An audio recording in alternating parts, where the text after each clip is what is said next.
Welcome back to my channel. Science, as we all know, is all around us. And today we are going to break it down in a fun and simple way. Let's go. We are going to look at hardness of water. What do we call hardness of water? Water which does not lather easily with soap is described as what? Hard water. And the property is called hardness of water. And what actually causes this hardness of water? Hardness of water is caused as a result of what we call dissolved calcium trioxo calcium tetraoxo carbonate 6 or magnesium tetraoxo carbonate 6. These are actually what brings about hardness of water that we experience. As we all know, you know soap. Soap is the sodium or potassium. You find out that soap is the sodium or potassium salt of an organic acid. And you find out when soap is being added to a hard water, the dissolved salt in that water will immediately react with the soap. And once it reacts with the soap, it forms what we call insoluble salt of calcium or magnesium. Now, hardness of water, types of hardness of water.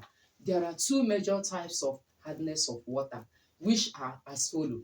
We have the temporary hardness of water and the permanent hardness of water. Now we'll look at each of these types of hardness of water one after the other. Temporary hardness of water, as we all know, is caused by what we call the presence of dissolved calcium hydrogen trioxo carbonate 4. That is what causes the temporary hardness of water. And how is this temporary hardness of water removed?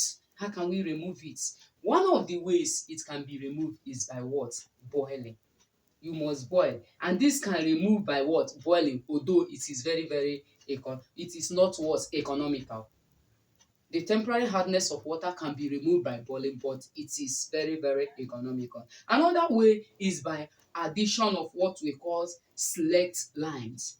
Now, there is calculated amount of select lime will be added to temporary hardness of water. It helps in removing it. But when it is in excess, it causes a very big permanent hardness of water, which cannot be what? Easily removed.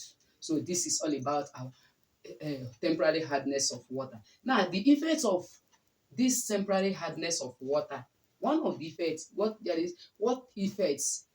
The effect, one of effect is furic of what we call kettle and what? Boilers. And there is also another effect of it is called stagnants and the stalactites. It causes stagnants and stalactites. These are the effects of temporary hardness of water.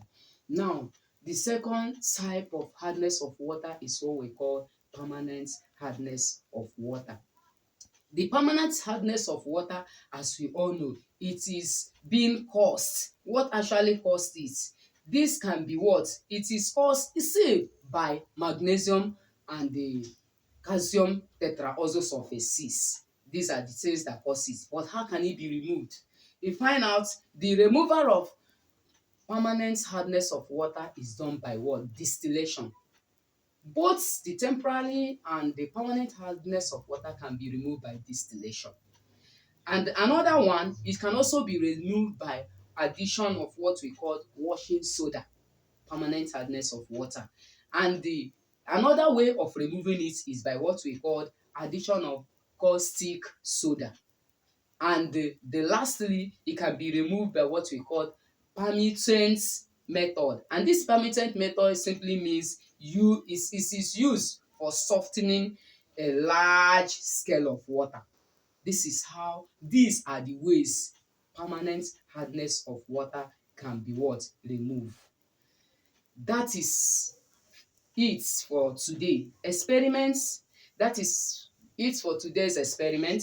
If you find this interesting, don't forget to subscribe, like, share and comments in the comment section. Thanks.